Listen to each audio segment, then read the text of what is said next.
அதாவது நாங்களாம் நீங்கள் தான் தவறான செய்தி வெளியிட்டு இருக்கிறீங்க. இது ஊடக நபர்களும் பத்திரிகைகளும் இந்த நேரத்தில் கேட்குறேன். அனைத்து இந்திய அண்ணா திராவிட முன்னேற்றங்களும் தாவேகாவோட கூட்டணி நாங்கள் பேச்சுவார்த்தை இதுவரைக்கும் நடத்தலை. அதே மாதிரி தாவேகா அண்ணா திமுக கட்சியோட கூட்டணி பேச்சுவார்த்தை நடத்தலை. நீங்களா ஒரு யூகத்தை பண்ணிக்கிட்டு, நீங்களா ஒரு கற்பனை பண்ணிக்கிட்டு நீங்கள் செய்தி வெளியிட்டீங்களா? பொறுப்பு நாங்கள் அல்ல. அதோட ஒரு இடத்துல இன்றைக்கு 2-3 இடத்துல பார்த்தோம்.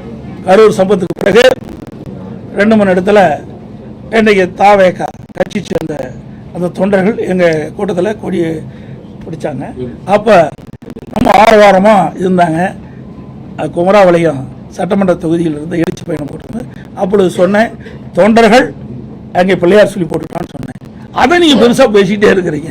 ஆக அவர்களுடைய கட்சி கொடி தான் காட்டினாங்க. நல்லா புரிஞ்சுங்க, வேற கட்சி கொடி காட்டல.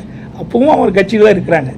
ஆக அந்தந்த கட்சி தலைவர் எடுக்கிற முடிவுதான ஒழிய நாங்கள் இதுவரை நாங்களும் அவரோடு பேச்சுவார்த்தை நடத்தலை, தாவாக்கோட பேச்சுவார்த்தை, தாவாக கட்சியும் அண்ணா திமுக பேச்சுவார்த்தை நடத்தவில்லை என்பதை நேரத்தில் தெரிவிச்சு.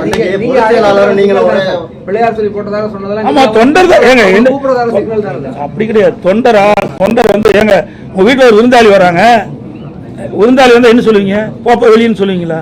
என்னங்க இது? ஒரு மனிதாபிமானம் வேண்டாம். ஒரு கட்சியில் இருக்கிற ஒரு தொண்டை எங்க கூட்டத்தில் கலந்துட்டு கொடியாட்டுறாங்க. அப்ப இதுல என்ன தவறு? சொண்டால பத்தி தான் சொன்னேன். அங்க கொடியாட்டி தொண்டர் அங்க தொண்டர்கள் பிள்ளையார் சொல்லி போட்டுக்கோன்னு சொன்னேன். இதுல என்ன தவறு இருக்குது? யாரு எதுக்கு உழ வைக்கிறதுக்கா? ஏற்கனவே நாங்க படுறது ரொம்ப பத்தலையா? இப்படிப்பட்ட நிலைமைக்கு அவையான காரணம். ரைட். அனைத்து கூட பத்திரிகை நன்றி, வணக்கம்.